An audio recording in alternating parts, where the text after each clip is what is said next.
whatever political party you identify with, you are welcome here. Whatever color, culture, or creed you identify with, you are welcome here. If you are vaccinated or unvaccinated, you are welcome here. Now look around. Look around at these faces in this crowd. Take a good look around. This is America the Beautiful. And it's worth fighting for. You are worth fighting for.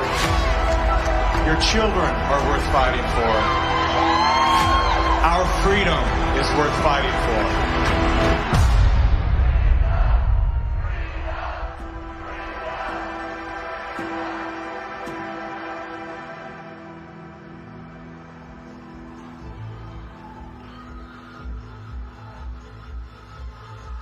My name is Mickey Willis. I'm a father, a husband, and an investigative filmmaker. I was raised in California by a single mom who did her best to care for 4 children on her own. As a child of the welfare state, I witnessed firsthand what happens to the psyche and spirit of those who become dependent on government assistance. Had my mother known the difference between a hand up and a handout, she may have avoided the trap that kept us living on the edge of poverty, like so many people are today. Living in fear of losing her welfare assistance, Mom remained single and lonely until the day she passed, at 58 years young. Her life was cut short by a combination of toxic cancer treatments and grief. Just 34 days before she passed, her first son, my brother, was killed by a drug called AZT. Hundreds of thousands of innocent people died as a result of that prescribed poison. The pusher of AZT was none other than Dr. Anthony Fauci. The reason that only one drug has been made available, AZT, because it's the only drug that has been shown to be safe and effective. Well, it's certainly nice to know that the future looks brighter. 30 years later, there he was again. Same script, same actors, same performance. These are safe and effective products. Knowing what that man had done in the 80s and 90s, I couldn't believe he was still in a position of such power.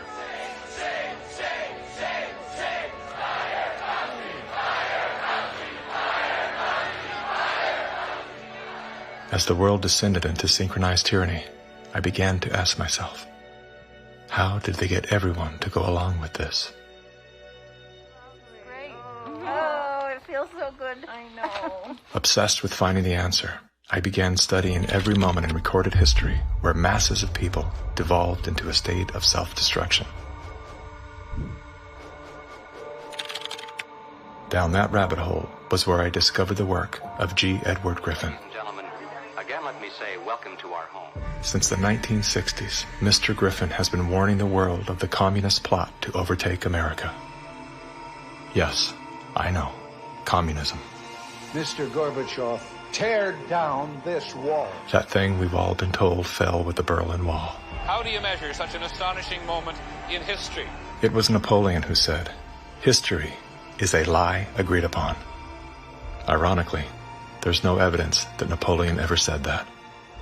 As we're about to discover together, much of our history has been rewritten to serve an agenda that up until recently was invisible to the average person. Average, like this guy. Everyone's talking about the necessity for change right now, particularly here in the U.S. Over the past few months, as a filmmaker, I've had the honor of documenting the political revolution. That was me in 2016, the year of my political awakening. Come on board the political revolution. I was touring with the Bernie Sanders campaign, creating media to help his grassroots movement grow. At that time, I knew very little about socialism and even less about democratic socialism. As it turned out, I wasn't the only one. So my Bernie bros, how do we redistribute wealth through taxation without expanding the powers of the federal government? Bernie Sanders!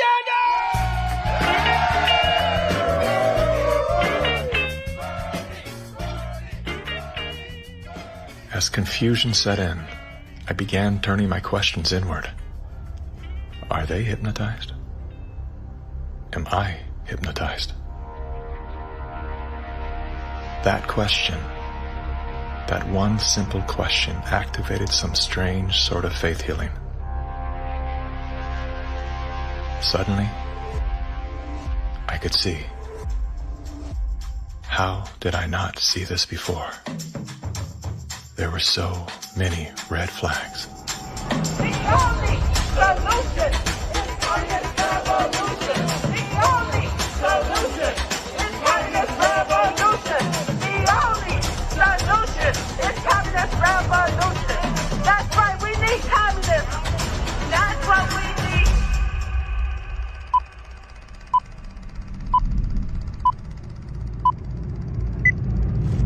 I'm well aware that whether you're here in person or through the medium of motion picture, that for most of you, it's not easy to fit meetings of this kind into your schedules. But the fact that you are here indicates that you do have an interest in the subject. So in order not to waste any of your time, let's dispense with the usual preliminaries and get right down to the business at hand. We're going to examine in quite a bit of detail the communist theory and practice of revolution, particularly as applied to the United States. Now, this will not be something dreamed up out of thin air. This will be the strategy as taught by them and advocated by them in their own manuals, in their textbooks, and in their schools. The new program of the Communist Party on this subject has this to say. The term socialism describes but the first stage of a new society that in its full development is called communism. Socialism is a transitional stage. Jim Carrey, everybody. I went out today and bought me some freedom-friendly Nikes. Yeah, that's right. As a salute to Colin Kaepernick, to Nike, congratulations on your fantastic choice. Thank you so much. Well, it's good to be back it's in great to dystopian America. The Republicans are running with the word socialism. They're trying to say... They're trying to scare people. Scare people. It's communism. It's Venezuela, Trump says. We're going to be living in Venezuela. I grew up in Canada. I'm here to tell you that this bullshit line that you get on all of the political shows from people is that it's a failure. The system is a failure in Canada. It is not a failure in Canada. I never waited for anything in my life. I chose my own doctors. My mother never paid for a prescription. It was fantastic. And I just got back from Vancouver, and I keep hearing this, like, Canadians are so nice. Canadians are so nice. They can be nice because they have health care. Because they have a government that cares about them. In Canada, the authorities say it's now a state of emergency. Riot gear swept through Canada's capital. Today, police in Ottawa used batons and pepper spray. They just trampled on me. Look what you did to her!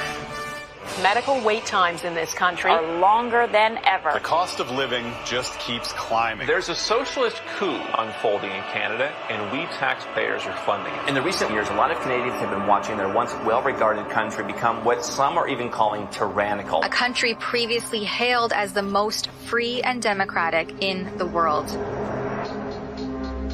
Now, the People's World, the official West Coast newspaper of the Communist Party, ran this rather interesting editorial. What is needed now is an effort that begins to approximate the magnitude of the problem. As a minimum, such a program should demand massive emergency action by the federal government. The federal government has invoked the Emergencies Act. As of today, a bank or other financial service provider will be able to immediately freeze or suspend an account without a court order. If you are involved in this protest, we will actively look to identify you and follow up with financial sanctions and criminal charges. Banks have already started to freeze the accounts of people involved in the protest. Please get out. Immediately get out. Intimidating people in a church during the Passover. Unbelievable. Growing up under communist dictatorship, I have been warning Canadians that that's what's coming. I could smell it. I could see it at every corner. We will not put up with this anymore. We are fighting back. Protests, public protests, are an important part of making sure we're getting messages out there. But using protests to demand changes to public policy is something that I think is worrisome. Okay.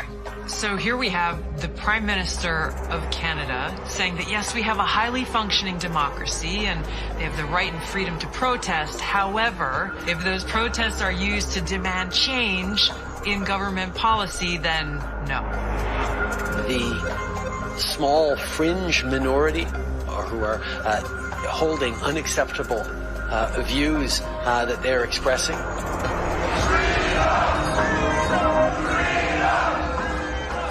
Do not represent the views of Canadians who know that following the science and stepping up to protect each other is the best way to continue to ensure our freedoms, our rights, our values as a country.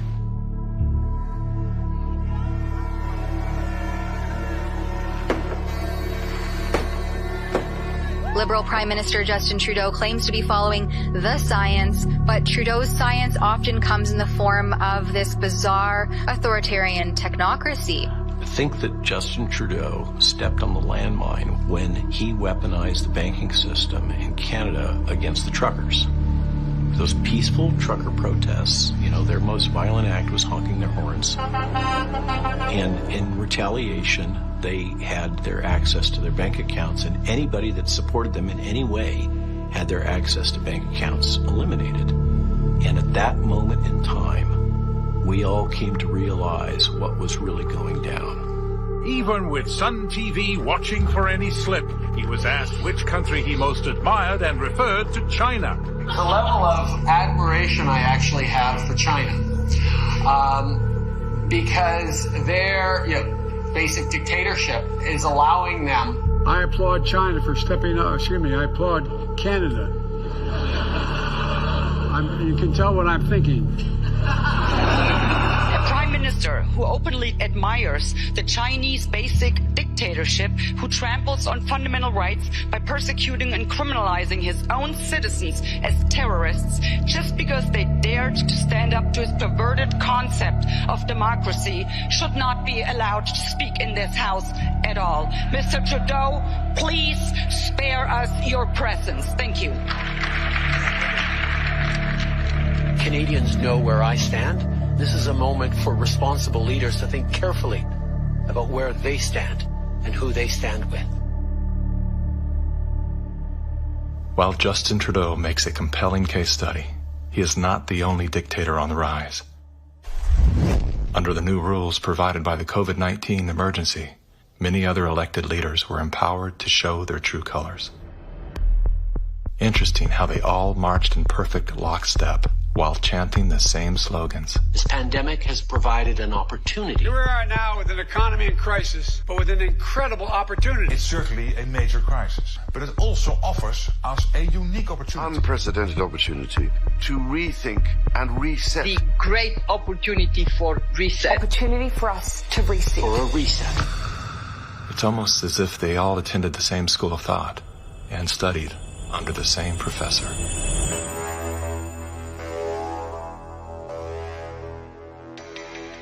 Some people would say this revolution is characterized by the fight of robots against human beings.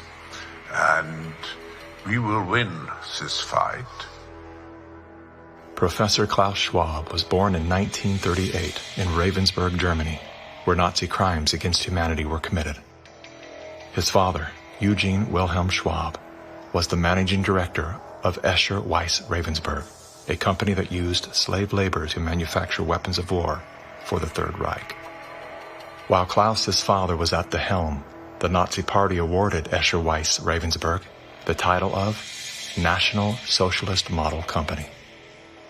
Years later, Klaus Schwab joined the board of directors at Escher Weiss Ravensburg, where he played a key role in the development of South Africa's nuclear weapons program during the darkest years of the racist apartheid regime. Today, Klaus Schwab is the founder and executive chairman of the World Economic Forum. If you'd like to meet the people who are supposed to repair the state of the world, or give a piece of your mind to the bankers who helped get us into this mess, we can tell you where to find a lot of them. The World Economic Forum.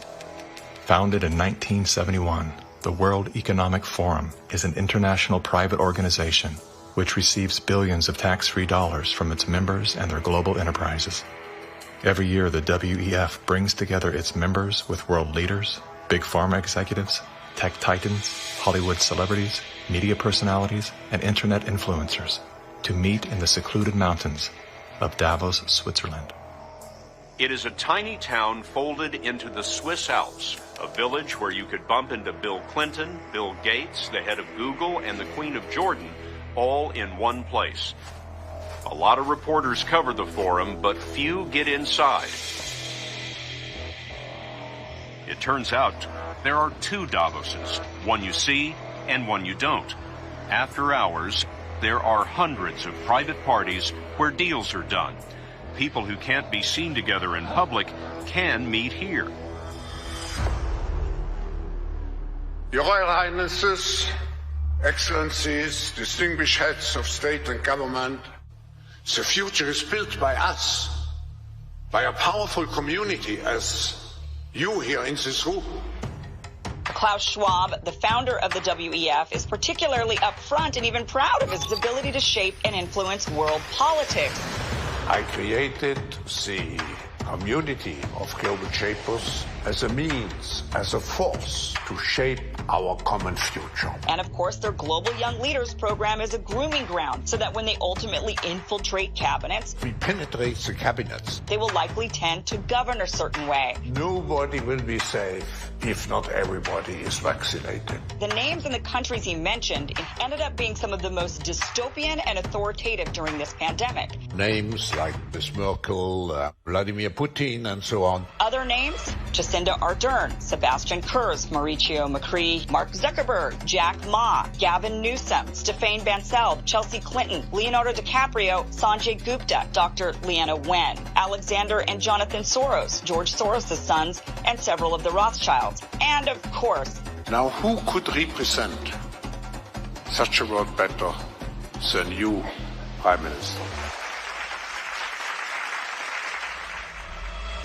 In 2014, Klaus Schwab called for the Great Reset. We need a Great Reset.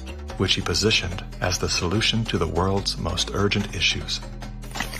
The dark reality of Schwab's agenda is detailed in his best-selling book, COVID-19, The Great Reset. His endgame mission is to replace independent governance with a top-down controlled, one world government and a central bank-controlled digital currency. When they say, you'll be happy, what they mean is, you'll be enslaved. That's why they're talking about a Great Reset. That's why they're talking about introducing this quasi-communist, quasi-socialist agenda. They know we've run the course where we cannot continue down the path of the ever-increasing indebtedness because we have a generation that quite literally cannot afford to buy a house. Millions of Americans are priced out of buying a home. And so it's easy to tell that generation, we're going to forgive your college debt. Student debt relief. And set your expectations lower. You're going to rent forever. We're going to celebrate the tiny house movement. We're going to do all of these things which sound cool because they're shaping our narrative so that we become capable of expecting less. What we need to do is not expect less. We need to remove inefficiencies so we can experience more. And that's the subtle distinction that the Great Reset is missing. Like most globalists, Schwab regards communist China as a shining model of how he intends to transform the world. We now welcome His Excellency Xi Jinping. China has made significant economic and social achievements under your leadership. Chinese influence on global affairs is growing. The founder of the World Economic Forum, Klaus Schwab, says that this is what motivated the group this year to invite President Xi Jinping to deliver the keynote address in Davos. Schwab said Xi's presence was a sign of the shift from a unipolar world dominated by the United States to a more multipolar system in which rising powers like China will have a step up and play a bigger role. I think it's a role model for many countries. But we have to go one step further. It's a systemic transformation of the world. Artificial intelligence, the metaverse, synthetic biology, our life in 10 years from now will be completely different, and who masters those technologies will be the master of the world. Similar to his protege, Justin Trudeau, Klaus Schwab makes a fascinating case study. Yet he too is merely the master of his own world. Economic Forum. Science is replacing evolution by natural selection with evolution by intelligent design. Not the intelligent design of some god above the clouds, but our intelligent design and the intelligent design of our clouds. The IBM cloud, the Microsoft cloud, these are the new driving forces of evolution. Today, we have the technology to hack human beings on a massive scale. And by this I mean that if you have enough data and you have enough computing power, you can understand people better than they understand themselves. And then you can manipulate them in ways which were previously impossible. You know, the whole idea that humans have this soul or spirit and they have free will, that's over. Now, how exactly will the future masters of the planet look like? This will be decided by the people who own the data. Foreign powers can collect, store, and exploit biometric information from COVID tests. U.S. intelligence officials tell CBS News that China is trying to collect Americans' DNA in hopes of controlling the future of healthcare. China's test kits are a tool to help China compile genetic data. The Chinese aren't the only ones exploring this technology. The U.S. is working on it as well. The White House is ramping up its COVID response, announcing Americans can once again get free COVID test kits as concerns are growing over a rare... Data is the most important asset in the world. Those who control the data control the future not just of humanity, but the future of life itself. Everywhere she goes, Ouyang Haoyu is followed. What she buys, how she behaves, is tracked and scored to show how responsible and trustworthy she is. It's called the social credit system. A person's reputation is scored on a scale of 350 to 950. It's big data meets Big Brother, expanding how the government monitors, understands, and ultimately controls its 1.4 billion citizens. A good score brings benefits, but people with low scores lose rights. The cinema names and shames people considered untrustworthy, plastering their details, even their addresses, across big screens. And information collectors are paid to report on their neighbors. The Supreme Court has created a blacklist for so-called bad citizens. Among them is this journalist who got a little too close to uncovering corruption among high-profile party members. He was blacklisted. He only realized when he tried to buy a train ticket. Once you're blacklisted, you can no longer get a bank loan, start a business, buy an apartment, or even send your children to a private school. By using the mechanism of social credit, we'll be able to establish a blacklist of people. These punishments will serve as a whip to rebuild moral values. And few here are willing to criticize it, something that may pose a risk itself for a bad score and the life that comes with it. It may seem scary, but it's just like that here. We're used to it, and anyway, we don't have a choice. China wants obedient citizens. Criticism or resistance among the population is virtually non-existent. This woman's door was kicked in by police when she refused to go to quarantine. Now these videos show rows of metal containers which are being used to house COVID-19 patients. Some of them have complained that very little food is left for them in the freezing metal boxes. Chinese government officials now installing fences in Shanghai, blocking people from leaving their homes. For some, Shanghai feels like the world's largest prison.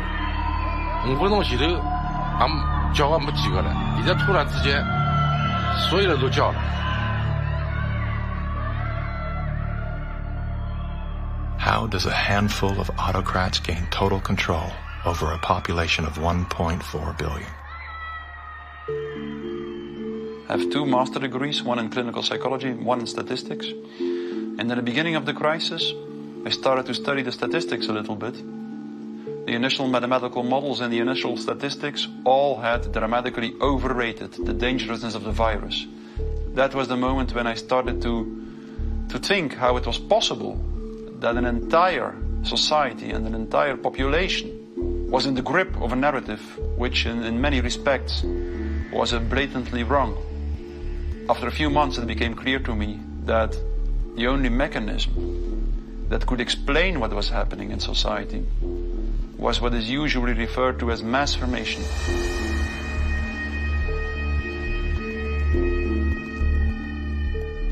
Mass formation is identical to hypnosis. And this term refers to a specific kind of group formation, which has very special characteristic effects at the level of individual mental functioning. And one of these effects is that an individual that is in the grip of mass formation typically lose every capacity to take a critical distance from what they believe in, from what the group believes in. You would think it would be people with lower IQs that would be more susceptible to this, but it seems to be the other way around. Are you seeing this? I have seen this. And it does seem to be predicted by educational status and IQ. We look to be verified for our belief system, right? And so a doctor goes to the CDC. The CDC says this is true, it must be true, I'm staying in that zone. It's actually people outside of the system go, well, I want to challenge the CDC here for a second. Where's this study come from? Where's it, and that's what I do. All of these people were kept out of the conversation. All I can comment and you were wanting me to sign onto a social contract where the scientific method isn't being used. I'm not interested in medical pedigree. I'm interested in medical consensus. People who are highly intelligent tend to go and get a lot of degrees. Those people have spent so many years in institutions to get those degrees that they have developed a trust and confidence in not only the educational institutions, but those that support them, which are largely government bodies. And so they start from the place of, if it's told by the university, by the government, it's probably going to be true. What I've learned about science is that it's really imagine they're looking at like a fragment of the world, and it's all they see. It's all they're looking at. The world, they don't see the world. So I think that there's a disconnect between people who are smart and have lots of degrees with actual reality, with the lived experience of nature, of life, that you don't see with people who are actually working with their hands outdoors all of the time. A mass formation typically emerges in a society when very specific conditions are met. First and for all, the most central condition is a major part of the population needs to feel lonely.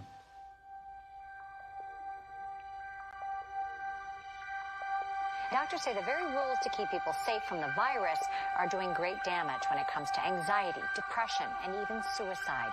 And now everyone is suffering, but children are particularly at risk. The real pandemic here is the psychological warfare that's being waged on every single human being. See, if you take a human being and you put them in a chronic fear state, and you couple that with human isolation, what happens is they psychologically decompensate and live in such emotional pain that they will gravitate in an irrational way to anything that you promise them will alleviate that pain. Once people feel disconnected from their environment, they will typically start to experience a lack of meaning-making in life.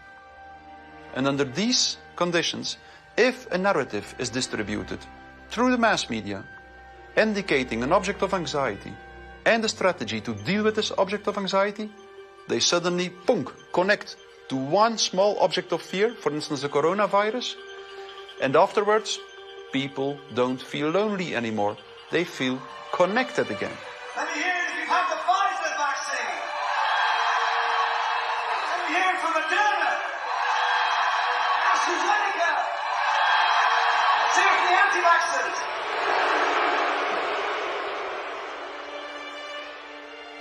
The new kind of social bond is highly problematic, just because the connections between the individuals even deteriorate more, and the bond between the individual and the collective becomes stronger and stronger and stronger, which make them willing to sacrifice everything for the collective.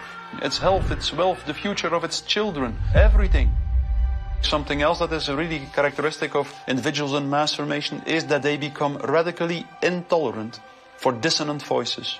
The people who are not getting vaccines, it's time to start shaming them. What else? Or leave them behind. Vaccinated person having a heart attack? Yes, come right on in. We'll take care of you. Unvaccinated guy, rest in peace, Wheezy.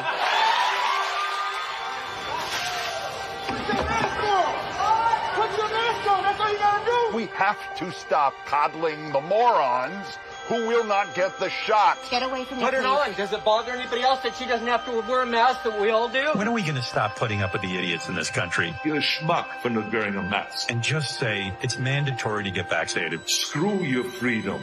People who do not go along with the masses are stigmatized, and in the end, the masses are inclined to destroy the people who do not go along with them. And they do so as if it is an ethical duty to do so. Getting good people to do bad things, harmful things, while thinking they're good things, it's a dangerous place to be because it looks great. You feel great while you're being used. They will sacrifice themselves, and they see it as a virtue because it demonstrates their complete obedience to the cult, to the group, to perform ritualistic behavior which causes them harm. One of the most clear illustrations of this was when the leaders of the Communist Party in the Soviet Union were sentenced to death, often tortured to death. They did not object. They said things like, if this helps the Communist Party, it's my pleasure to do it. That's something that was observed in all major examples of mass formation in history.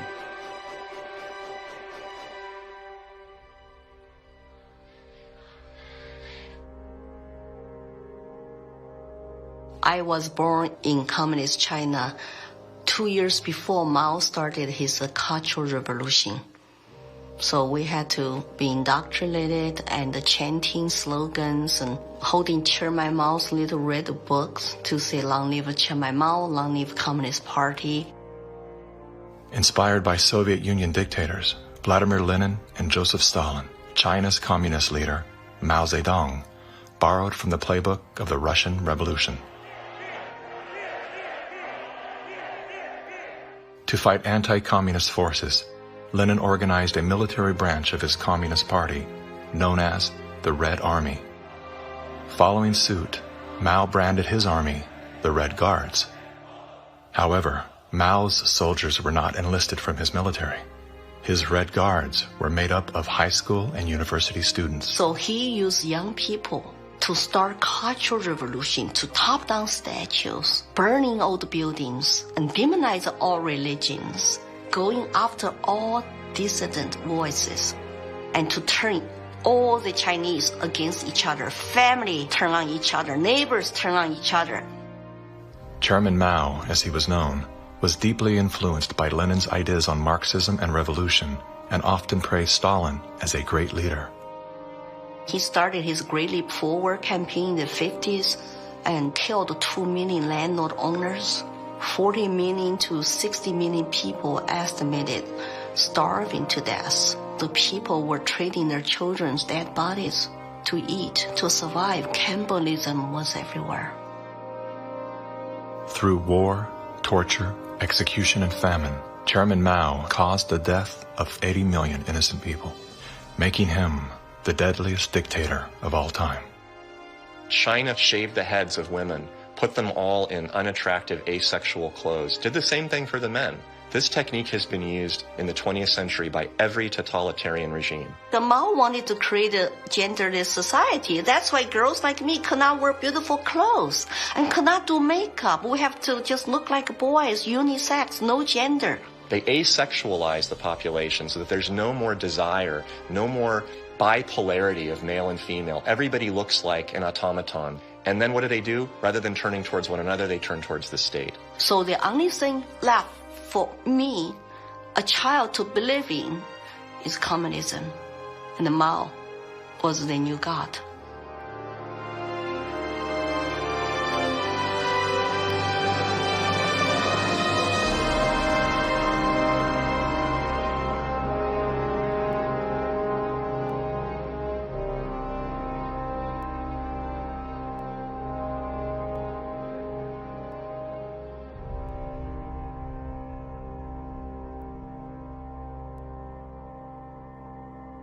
Now, in China, the government is not only cracking down on Muslims, but on other religions as well, as it pushes to assert communist ideology. Here's something else that is banned in China: Falun Gong, a religious movement that emphasizes on spiritual enlightenment and cultivation of virtue. 5,000-year-old Chinese civilization were founded on faith. Communist regime is atheist. So any philosophies which encourage people to believe God, believe good things, it's something they don't like. I decided to escape China after serious persecution I have experienced. Under this pretext of COVID-19 coronavirus, the Chinese Communist Party has intensified its persecution. We were arrested several times and detained in various detention and brainwashing centers.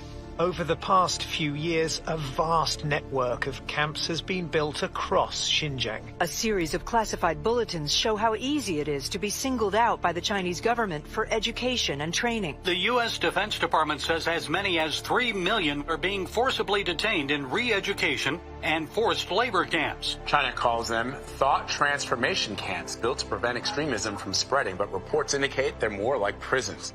When I was detained in detention center, I was handcuffed and hung over a radiator pipe with my toes barely touching the ground. And I was hung over there for 3 days. The CCP guards brought 4 male detainees into my cell and began one of the worst experiences of torture. And on the brink of death, I realized I could do nothing but turn to my belief. So I pray to be saved. Moments later, one of the 4 male detainees suddenly fainted on the floor, which interrupted the torture.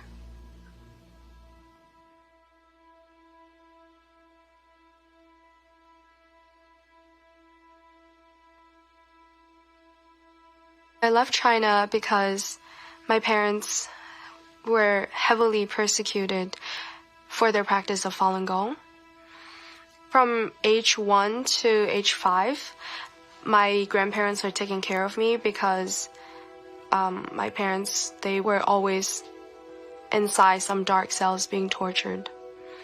My first clear memory of my mother, I was brought to a brainwashing center and saw her being tied up to a chair with like people behind her guarding her, and she had a very thick plastic tube inserted into her nose, and she was being force-fed at the time. She just looked like she was in so much pain, and I was 5 at the time. It's just very traumatizing.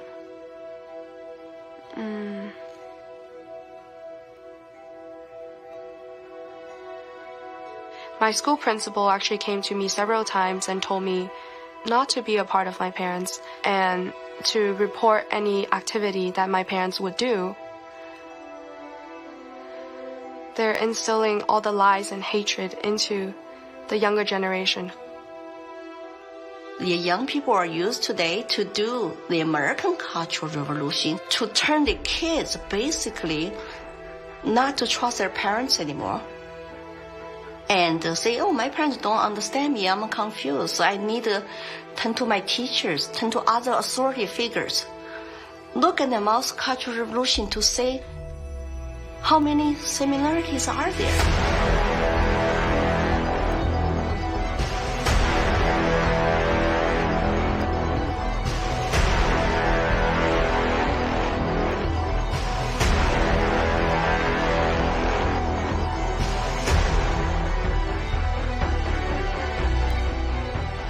Communism will win. That's not a joke. That will happen. You are happy with what was happening in the USSR between 1917. We make a critique of it. That's what we're Maoists. We make a critique of it in order to improve socialism the next time it comes around and throws people like your ass into a labor camp. Yesterday, I asked ChatGPT, are there any similarities between today's woke revolution and Chairman Mao's Cultural Revolution of the 1960s? And it wrote back, how long do you have? We recognize that government is absolutely necessary for an orderly society. But following the dictum that government, like fire, is both beneficial and dangerous, we believe in the concept of limited government. And we believe that the constitutional republic created by our founding fathers is the best form of limited government that has yet been devised by man. A republic is a limited democracy. It's a form of government based upon the principle of limited majority rule. Limited so that the minority, even a minority of one, can be protected against the whims and passions of the majority. Now, democracy is a form of government based upon the principle of majority rule. It's easy to understand, easy to sell to the masses, and, I might add, deadly. The fathers of philosophy, Socrates, Plato, and Aristotle, were all staunch critics of democracy. History's greatest minds all observed that even a well-intended democracy can breed deception, division, and ultimately total control by the state. Aristotle wrote that democracy is not just the rule of the majority. Democracy is a system in which the majority is in charge, respecting the basic elementary rights and principles of minorities. If not, democracy becomes a tyranny of the majority. Socrates himself became a victim of this very process. He was sentenced to death by a majority vote for protesting the rights and protections of the minority. This country was founded on the principle that the individual is sovereign over the institution of government. And it's about a philosophy of governance that says that you are a free individual, or a philosophy of governance that says you're serf and you're subject. We have inalienable rights just by virtue of being human. And so their primary responsibility as the government is to protect those rights. These aren't rules to govern me, they're rules to govern the government. Like what you are and are not allowed to do to me. We are a constitutional republic with a representative democracy, so people do vote, but we have a separation of powers. So if you majority vote to eat you for lunch, the Supreme Court can say, no, you cannot. And how do you protect the minority from the majority? You write down a set of rules on a piece of paper. You say, this we can do, that we cannot. At the top of the paper, you write the word Constitution. And then everyone agrees to follow the rules no matter what the temptation. And when you're finished, you've created a constitutional republic. It was Thomas Jefferson who said, "The republic is the only form of government which is not eternally at open or secret war with the rights of mankind."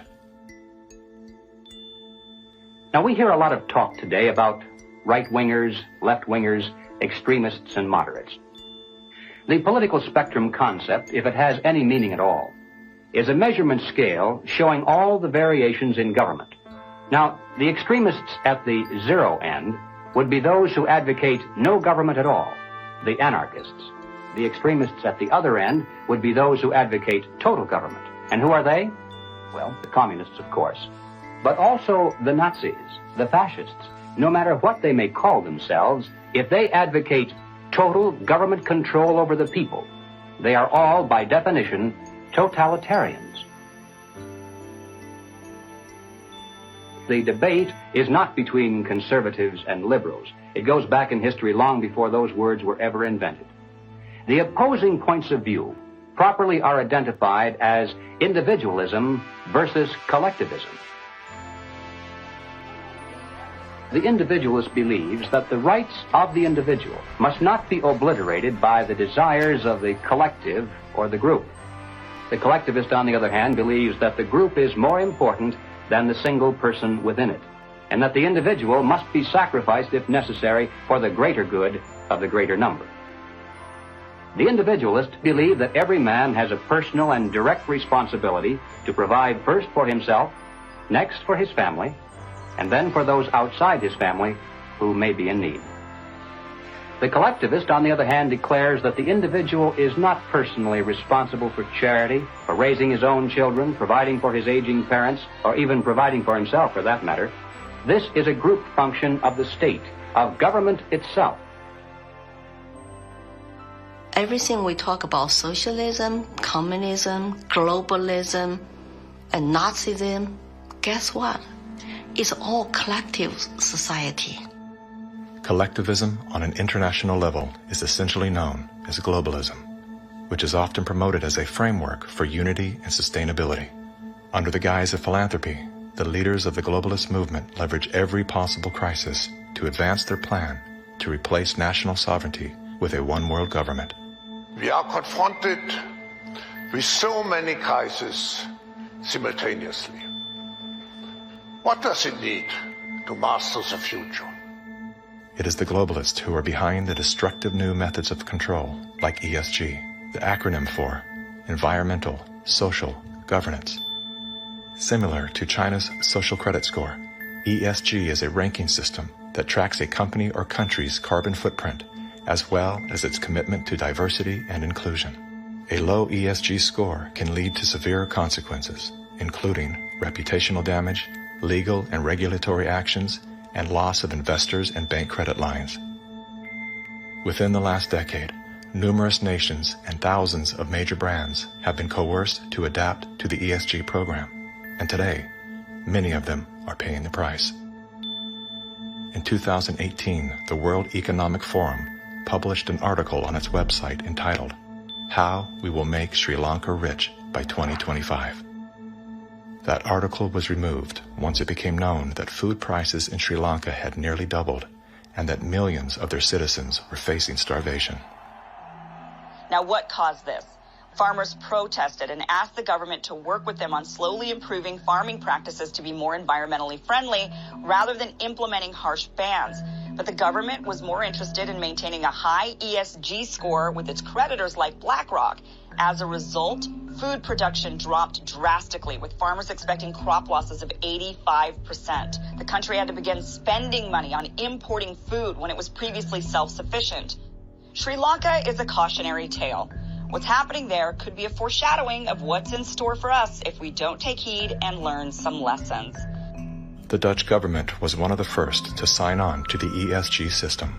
Dutch farmers pleaded that the rush to adapt to extreme new regulations would result in the destruction of the country's food supply.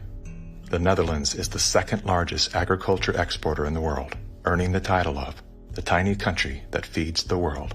A collapse of their system could trigger a global food crisis.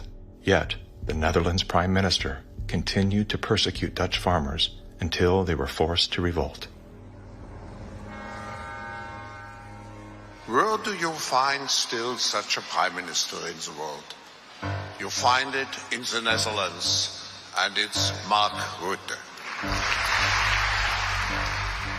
And remember, too, the Netherlands is the pilot program of the World Food Hubs, and the World Economic Forum has assigned to the Netherlands what they call this Global Secretariat, using, ironically, a communist term for it.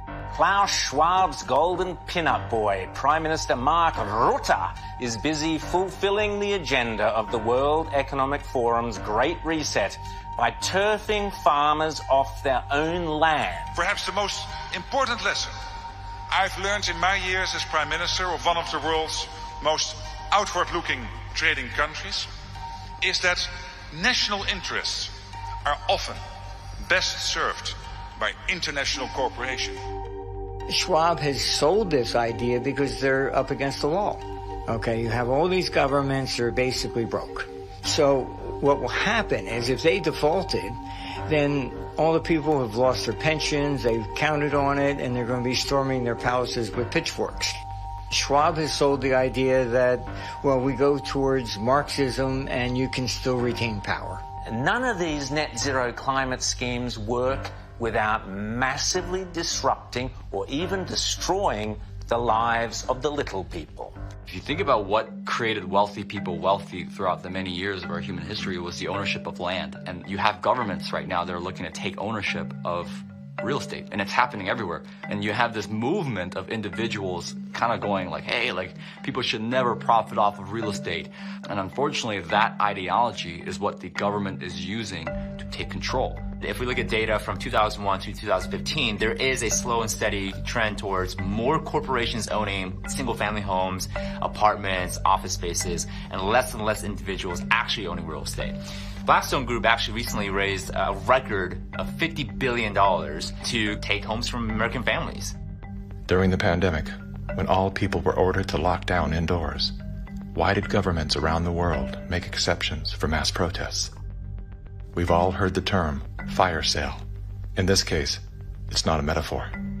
When a community is damaged by protests, the value of local properties plummet.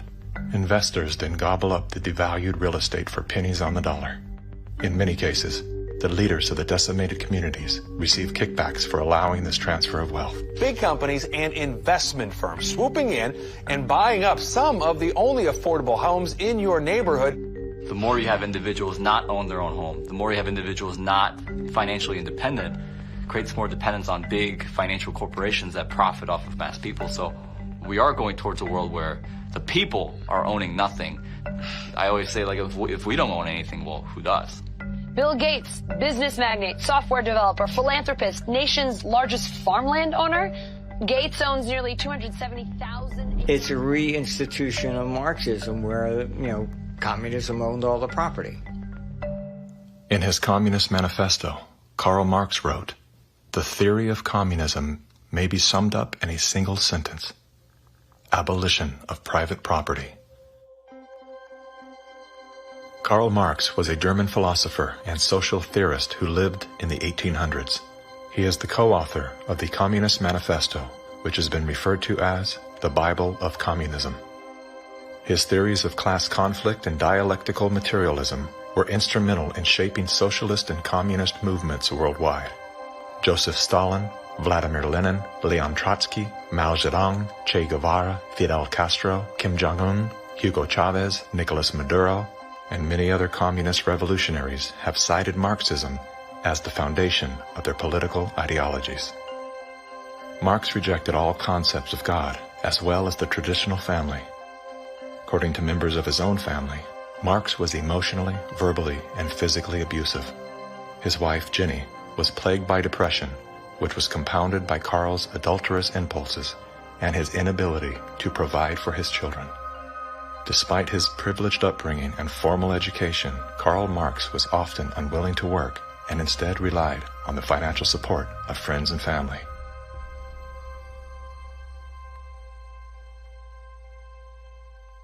In 1943, the following directive was issued from party headquarters to all communists in the United States. It read, "When certain obstructionists become too irritating, label them as fascist or Nazi or anti-Semitic. In the public mind, constantly associate those who oppose us with those names which already have a bad smell. The association will, after enough repetition, become fact in the public mind." The founding fathers were racist, misogynist, fascist political party, radicals on the far right, anti-Semitic, xenophobic, transphobic, Uncle Tom's white supremacist, domestic terrorist, neo-Nazi organizer, Nazis. You are an anti-vaxxer. Anti-vaxxers. Racist. Name calling is their number one bullying tactic, and they apply it unremittingly to anyone who questions their dogma or says something they find unacceptable or offensive. As early as 1928, the communists declared that the racial differences among our people constituted the weakest and most vulnerable point in our social fabric. By constantly probing and straining at this one spot, they calculated that eventually the cloth could be torn apart and that Americans could be divided, weakened, and perhaps even set against each other in open combat. They said in no unmistakable terms that the Negro people, because of their social status and their predominant working class composition, offered greater revolutionary possibilities than any other cross-section of the population. How do we get out of this mess? Revolution, nothing less. Revolution, nothing less. Revolution, nothing less. Revolution, nothing less. Revolution, nothing less. The communists call not only for extensive chaos within the cities, the plan is for raging fires from one city to the next. The average American, they say, soft and decadent, when he sees billows of black smoke rising from one horizon to the other, when at night the only light he has to see by is the flickering red from flames leaping into the sky, he'll become paralyzed with fear and panic and do nothing to interfere with the guerrilla bands as they strike at the community's power centers. To justify violence, they have to be able to claim that they're liberating people.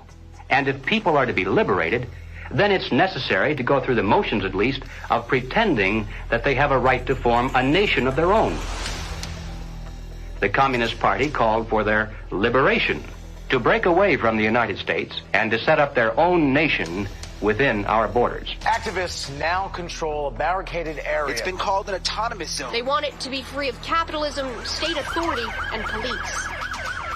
To take the United States, all of the United States, it'll be necessary, they say, to involve white people as well as black, and in general, to escalate the revolution in America from race war to class war. Feed the rich and feed the poor. This is class war.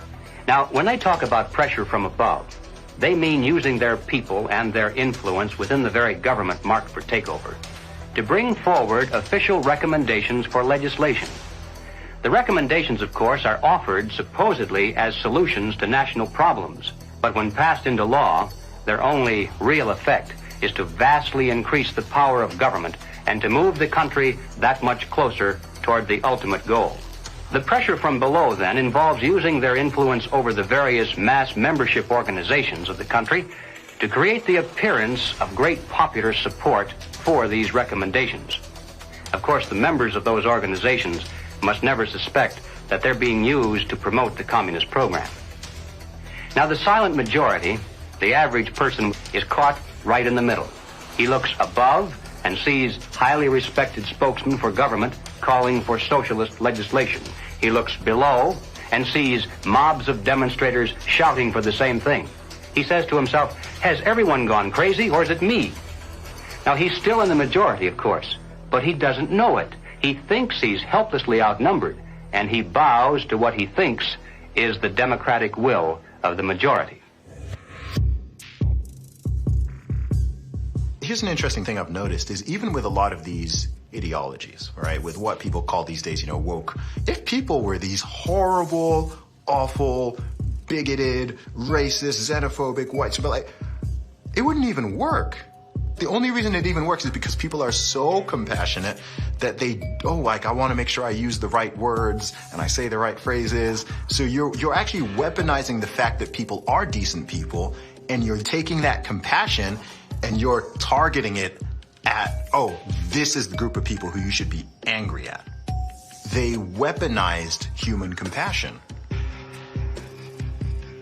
We mustn't kid ourselves into thinking that the communists have placed their agitators only into the black communities. They're working both sides of the street. They want hatred, violence, and bloodshed between the races, and they don't care how they get it or whom they use, even children if necessary. My young comrades.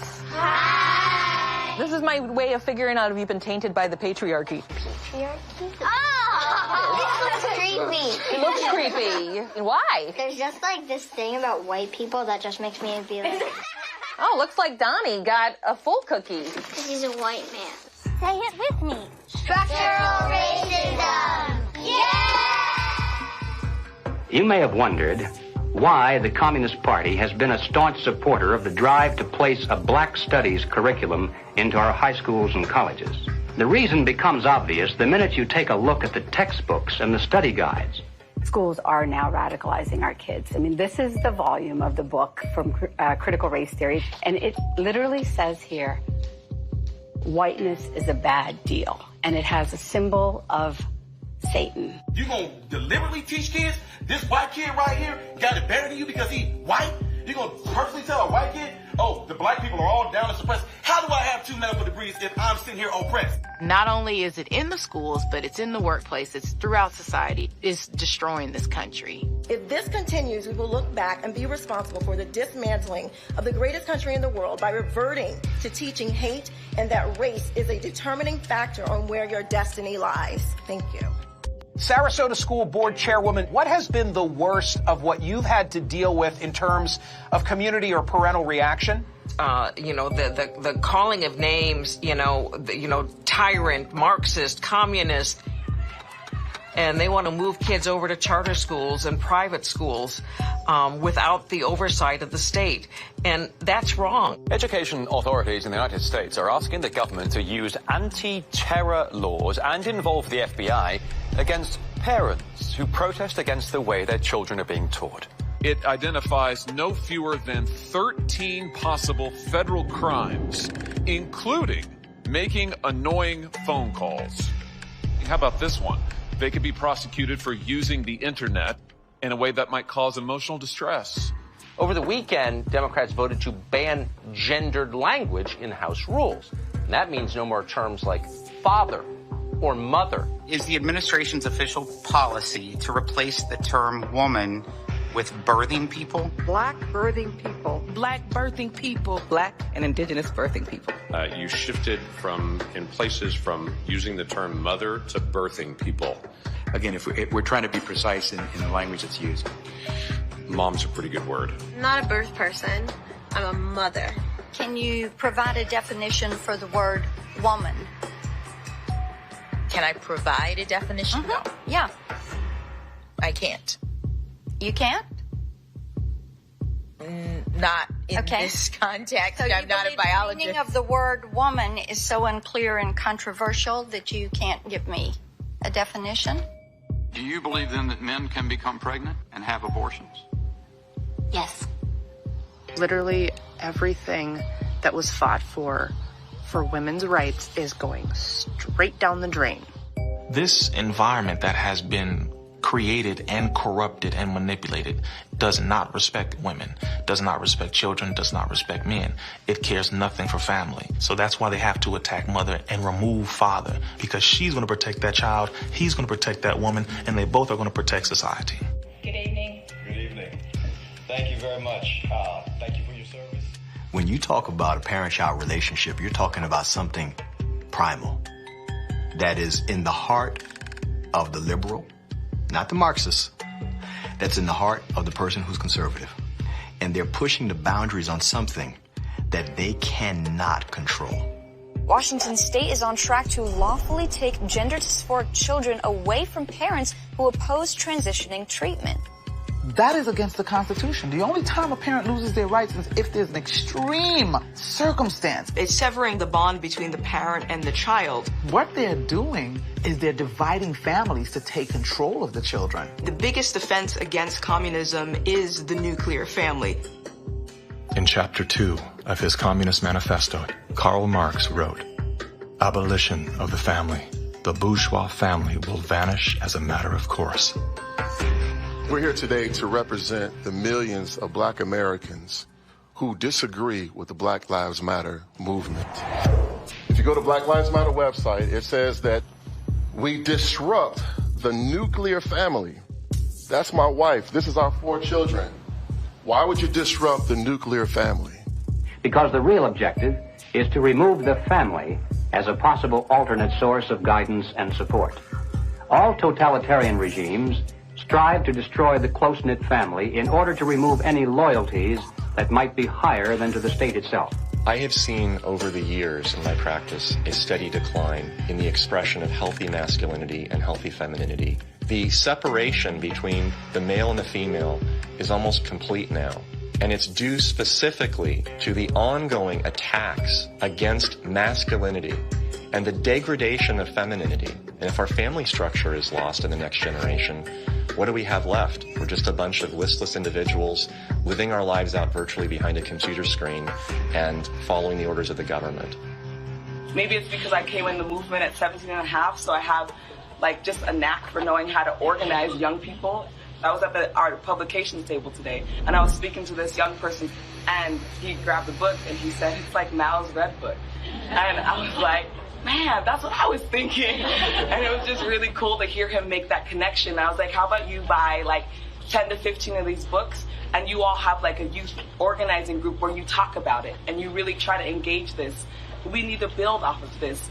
We actually do have an ideological frame. Myself and Alicia in particular, we are trained Marxists. I do believe in Marxism. It's a philosophy that I learned really early on in my organizing career. Investigations into the Black Lives Matter organization has revealed links to groups that are pro-communist China. The self-proclaimed Marxist Black Lives Matter co-founder Alicia Garza also owns the Black Futures Lab project. Yet all would be lost for the Black Future Lab if not for the Chinese Progressive Association. Donations to the Black Futures Lab don't go directly to the foundation itself. The Chinese Progressive Association gets them instead. Through forensic investigations, we now know that the 2020 BLM fiery but mostly peaceful protests were organized and partially funded through a network of pro-communist organizations. One of the groups is U.S.-based Liberation Road, which was founded by a faction of the Communist Party of Vietnam.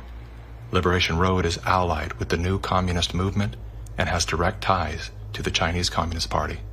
The San Francisco-based communist-rooted Chinese Progressive Association formed a sister company called Asians for Black Lives to serve as a bridge between BLM and the Chinese Communist Party.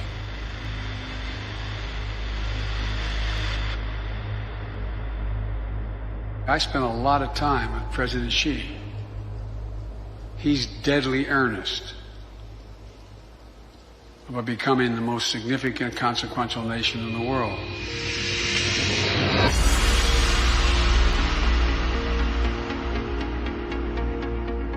When we speak of China, it's important to distinguish between the people and their oppressive government.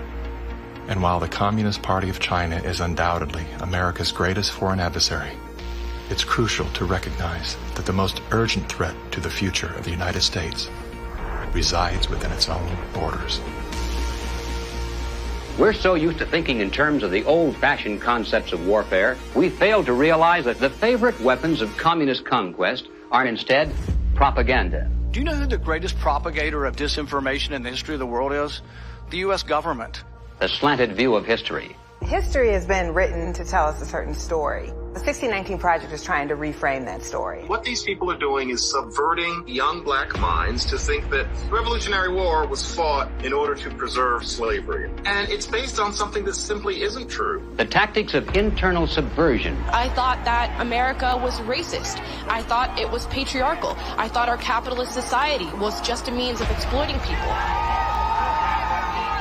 And I thought all of these things because that is what I was told. The preaching of hatred to incite civil disorder. I want to tell you, Kavanaugh, you have released the whirlwind, and you will pay the price. A California man is facing federal charges for the attempted murder of Supreme Court Justice Brett Kavanaugh. Treason, blackmail, the smear. This is the first time Assange is being questioned over the rape allegations. The LA Times ran an article calling Larry Elder a black white supremacist. All committed by soldiers who wear no uniform and who claim to be loyal citizens of the target country marked for conquest from within.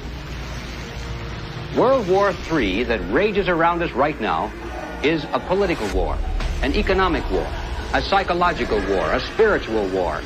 As a matter of fact, the bomb, as a psychological weapon, is being dropped on the American people every single day. You probably assume you're safe. That could be a deadly mistake. Bracing for food shortages. And labor shortages. Shipping delays. Supply chain disruption. A new coronavirus variant. The worst virus variant. Ultra transmissible. It can kill you. It can kill you. A surge in crime. A surge in crime. Acts of terrorism. Domestic terrorism. White terrorism. White supremacy. Mass shootings. And nuclear conflict. World War III. World War III. Vladimir Putin. Russia. Environmental doom. Fires, storms, and deadly floods. I don't want you to be hopeful. Science tells us we have 9 years. This storm will kill you. I want you to panic. It is promoting fear. It will kill your children. Feelings of fear. It will kill your pets. The world is a very terrifying place. Unless you get lucky. I want you to feel the fear I feel every day. Walk me through, if you would, what happens scientifically inside our minds when we're in a state of fear, and then how that affects our external choices and the direction of our lives. This is well known and well researched in the psychological literature and the psychiatric literature, that when someone is afraid, when someone is in a state of fear, that person cannot think rationally. You resort back to a more primitive way of making decisions, which is highly emotionally driven. And when you're placed in a chronic state of fear, as we have been, you end up in what I would call a traumatized state, meaning that you're not just momentarily scared, you are frozen. You have seen your ability to think critically suspended. The issue is not about COVID or vaccines or anything else. It's not that. That is the polarizing impulse that gives rise to our general sense of ill at ease, which then amplifies our willingness to fall for reflexive classifications like race or, the isms that we want to fight about. The more we can distract people by creating the illusion that says everything is fearful, the more we can manipulate the population.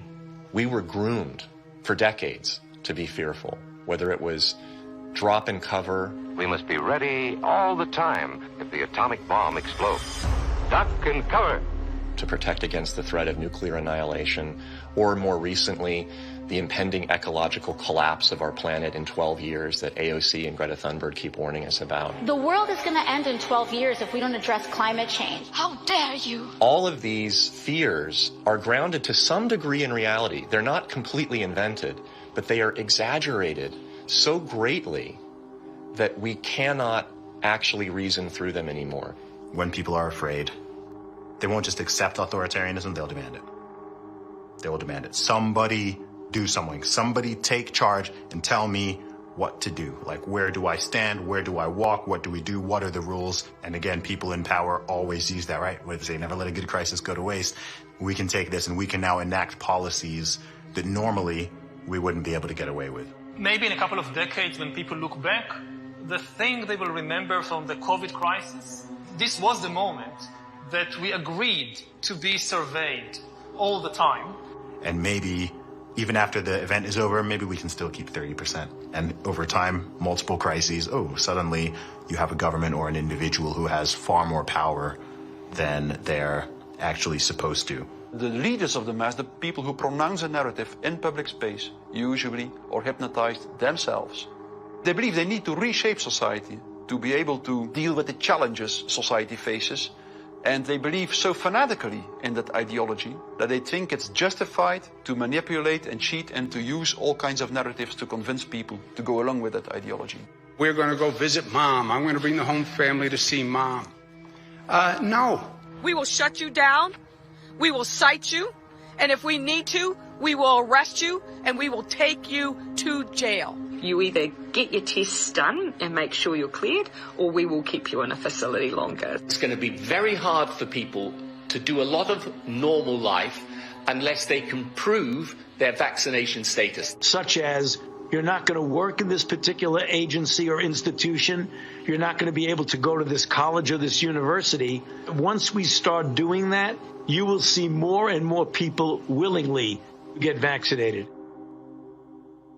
If the fear of losing your job, your friends, family, and future isn't enough to coerce you into submission, perhaps these incentives will entice you to willingly comply. It's everything from cash prizes to college scholarships. Now offering kids 12 and up limited edition Avengers comic books. Thousands of prizes available, including cruises and Super Bowl tickets. They're giving away Ford F-150 trucks. They're giving away shotguns and hunting rifles. Marijuana dispensaries are giving away joints for Jack. Krispy Kreme announcing this week a free donut. And yes, free beers. That's right. Get a shot and have a beer. Today could be your lucky day. California's vaccine lottery. One grand winner to take home up to $5 million if you get vaccinated next week. They made it exciting, right? There's a reason people go to Vegas. It really could be somewhat lucrative if they aren't already persuaded. 13-year-old Joshua says one of the best parts of getting a shot at Mickey D's, lunch on the house. Just think of this when you think of vaccination.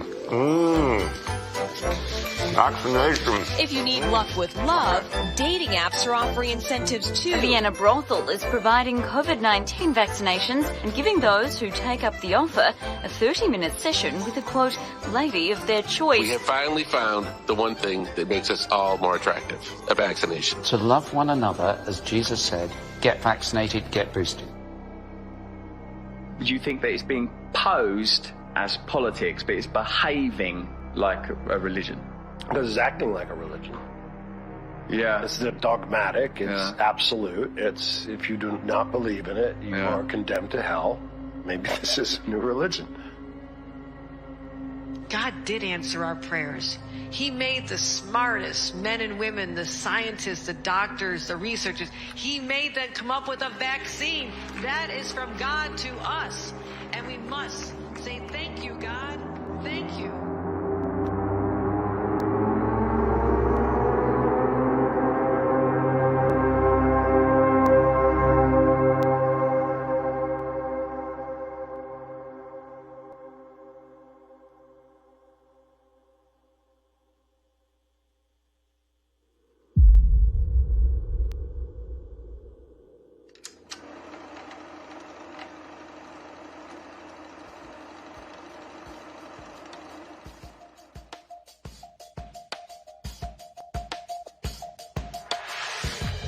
There was a time, and not too long ago, I think, when we could have pulled ourselves out of this without too great a sacrifice on the part of anyone.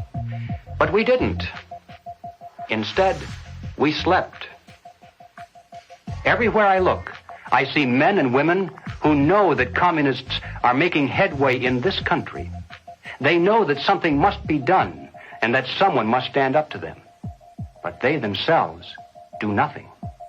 They remain silent because they're afraid that if they speak out, it'll be bad for business. They may lose a client.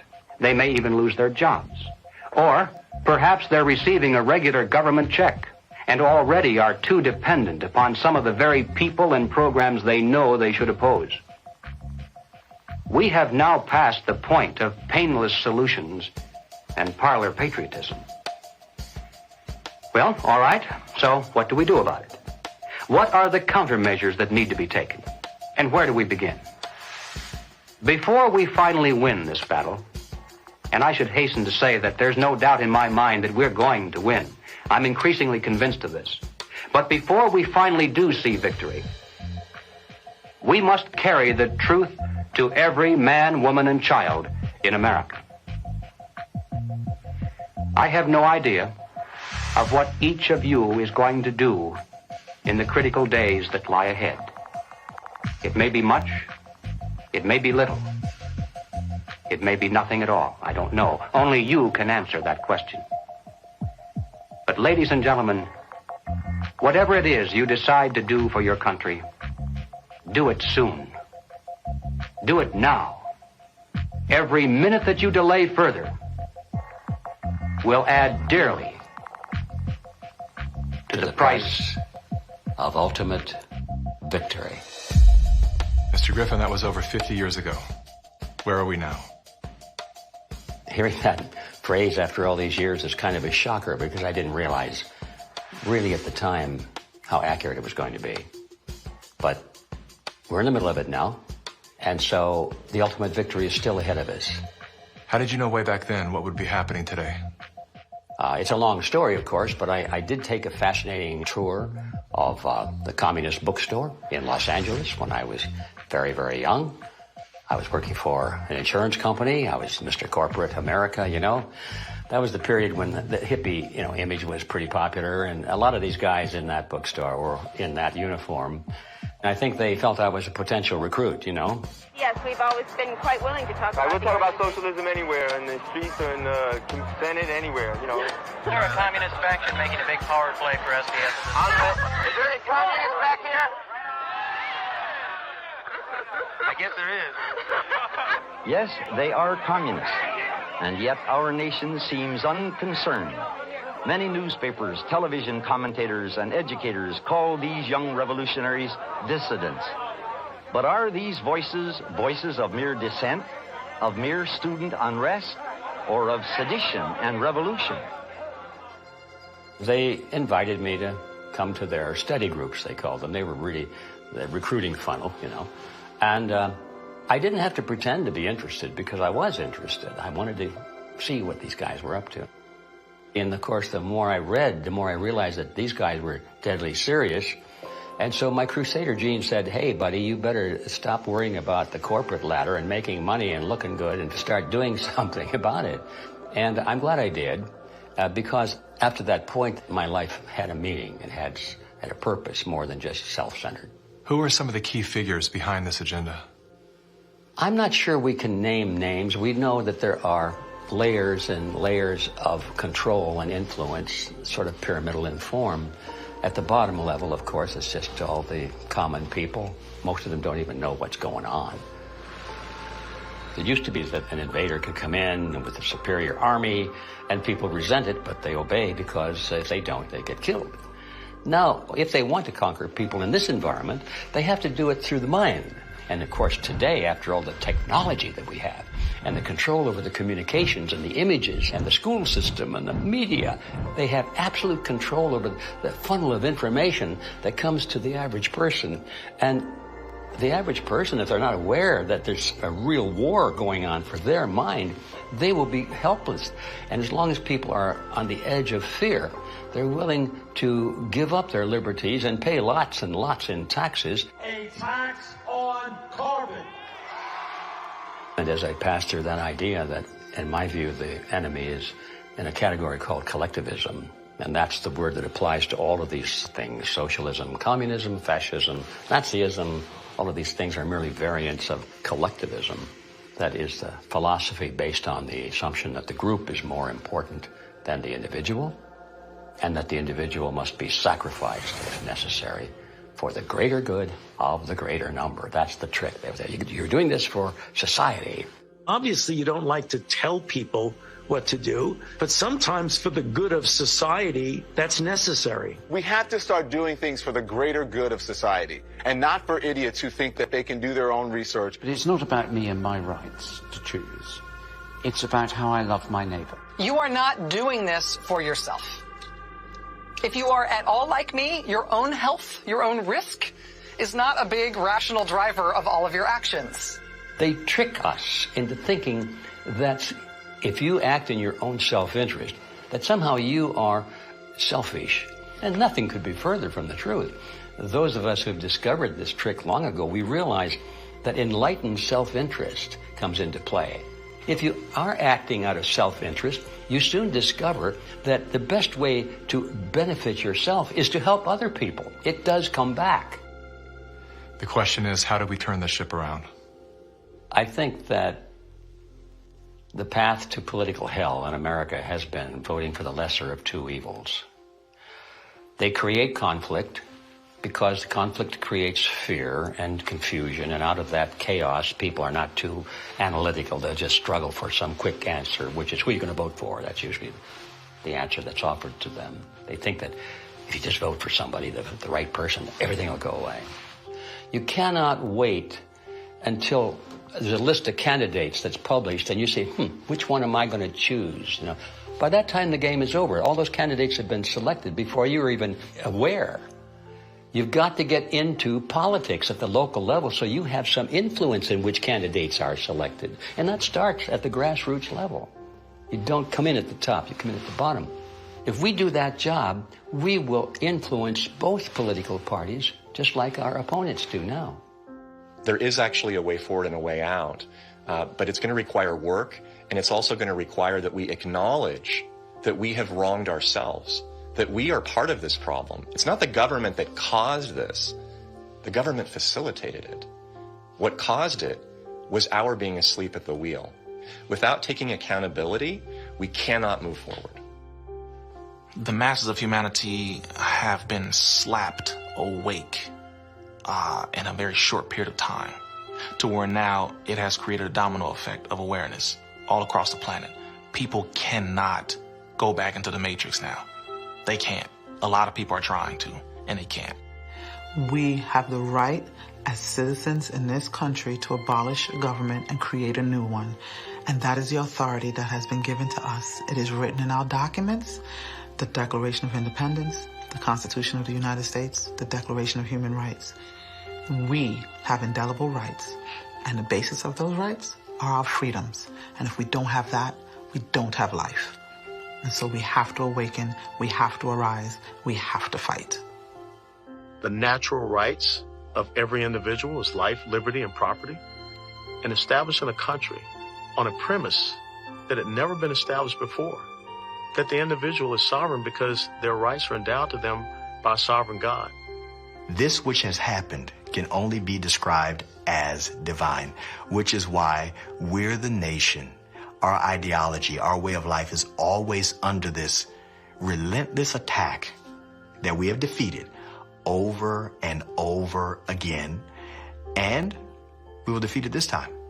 We're all fighting with each other, and the way that we combat that is doing the opposite of what these war overlords want us to do, which is fight with each other. We should be learning how to forgive and inviting other people to the table even if we disagree with them, and extending grace to one another even if we know that they've done something that we totally disagree with, because that's how we ultimately are going to heal as a nation, is understanding that we all come from different walks of life and we all live here together, and let's start talking.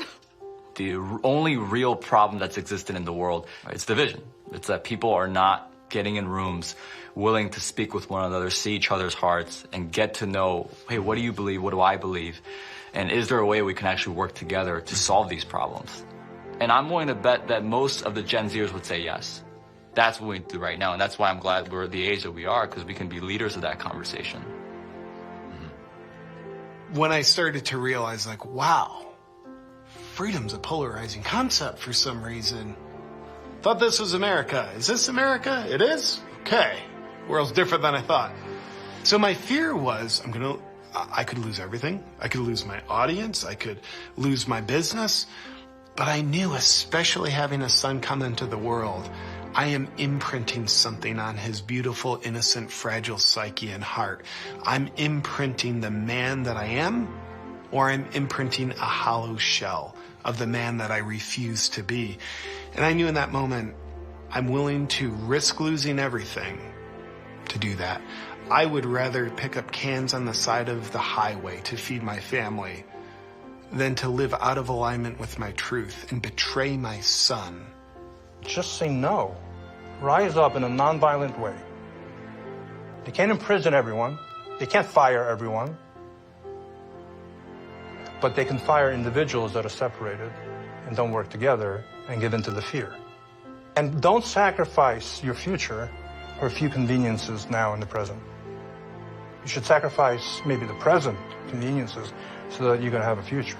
The media has done a good job at stripping from us our ability to think on our own and for ourselves. If we can get back to that, I think that we can build a stronger America. In my opinion, the first step you have to take is you have to get out from under the control mechanisms.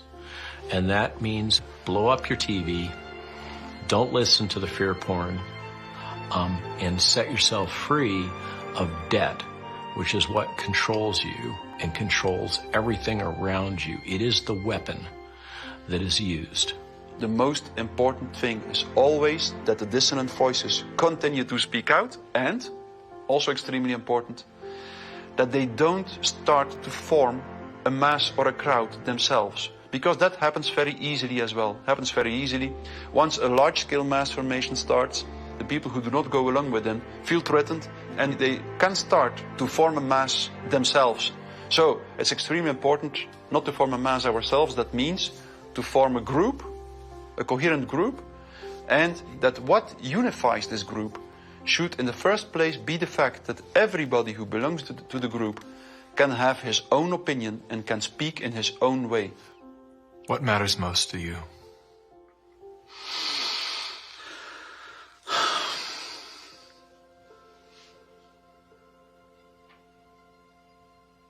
I think what matters most to me is freedom. Freedom. I want as little laws as necessary to keep us from killing each other. I mean, I get it. There's crazy people out there. We have to find a balance. In the end, I want my children to live in a world where they're free to dream, to take risks, to fail, to succeed. Hardship strengthens us. We wouldn't have had the American Revolution and the beta model for the American Constitution, the beta model of a republic in the modern world, unless the tyranny of King George had been unbearable. All the good things in life usually are a result of some kind of a rebound against something that's very not good at all, very painful. I mean, I think about if someone had jumped in there and taken away my failures.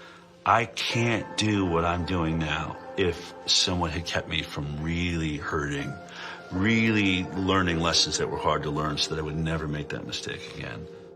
In a philosophical sense, we should be thankful for this movement that's happening, is in spite of the fact that it's tragedy and it's hurting people and all that, but without it, we might just go right along in that pot and be boiled in time. But now the frog is jumping out, and we have a chance coming up here now to create a new vision, and it's going to be great. It's a bit cynical, but it is in the end good news that mass formation and totalitarianism always destroys itself in a relatively short time span. And the most important thing, of course, is that you have to make sure that the system does not destroy you before it destroys itself. Throughout history, it was always the very small minority. History has always been written by the 1% of the population. 15% of the population create history, and they follow the leadership, the thought leadership of 1%. But that 15% altogether is what changes history. And so all you have to do is reach 15% of the population. I think today, after all this time, we have more than 15%. We just have to get them together so they realize that they're not alone. And that's our task right now. I don't think our societies have taken the moment to look up and actually see and appreciate how much progress has been made in the past century. On so many different levels, we have made incredible progress. Like, what we've got here is actually great. It's imperfect, and we should still be making tweaks carefully to try to make it better. And I think that's where so much of that self-hatred or hatred of the nation or hatred of the other or whatever comes from. This lack of perspective and gratitude and inability to take a moment, chill out on the activism and go, wait, actually, okay, we've achieved a very unique and special point in history, and let's be careful with that. On that note, as a man who's traveled the world, have you experienced any nation that has course corrected beyond their sins more than the U.S. has? No. It's sad to see Americans who live in a free country, born as Americans, and do not recognize their privileges. You are born American, a free country. You never suffered a starvation. And you need to go to other countries to find out why all the immigrants, millions of them, want to come here. What is happening in our backyard today, I experienced as an 11-year-old. I remember vividly all the promises that a guy named Castro gave and how 99% of the people swallowed the pill. He was going to save Cuba. I remember how he promised to the farmers, to the Guajiros, that you're going to own the land. I remember all the promises that we hear today about free education and free health care and free land. And my God, no freedom. The defectors here that are speaking out against the Communist Party in China are risking their lives. And our government is not interested in listening to them or helping them in any way.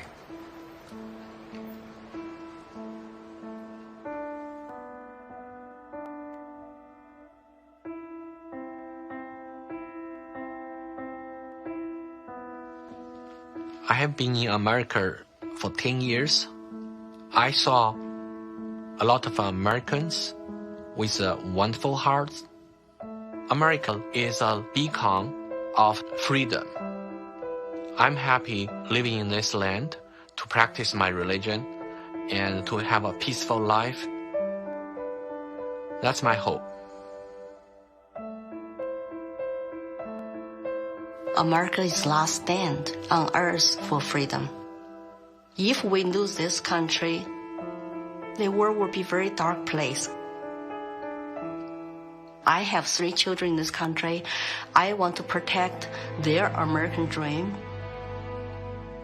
So here I am, I've noticed that every time you speak about America, your eyes fill with tears. I do love this country. No place to go. And I just hope people can hear my stories. For past 5 years, I've been telling the same thing. I have no political agenda here. I just want to live American dream and my children live American dream. Sorry about that.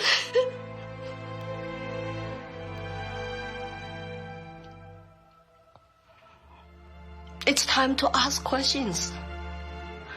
It's time to wake up.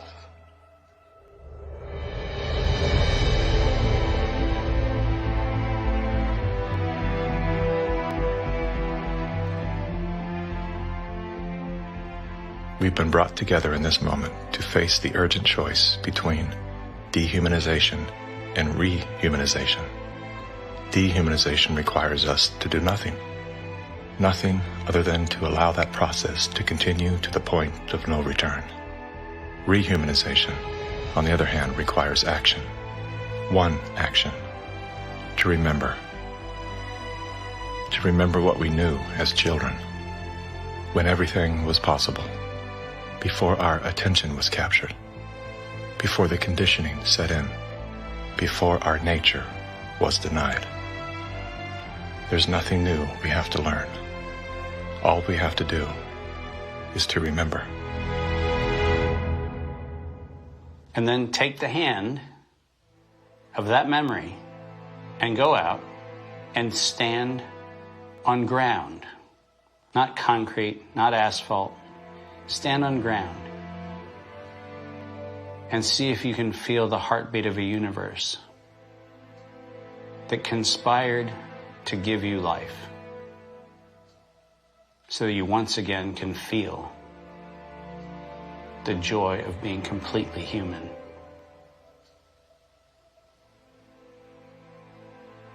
And then never forget that moment.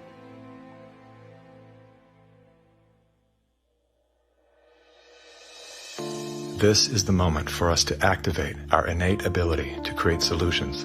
That can only happen through the awareness of symbiosis, defined as a mutually beneficial relationship between different groups. All of life depends on relationships.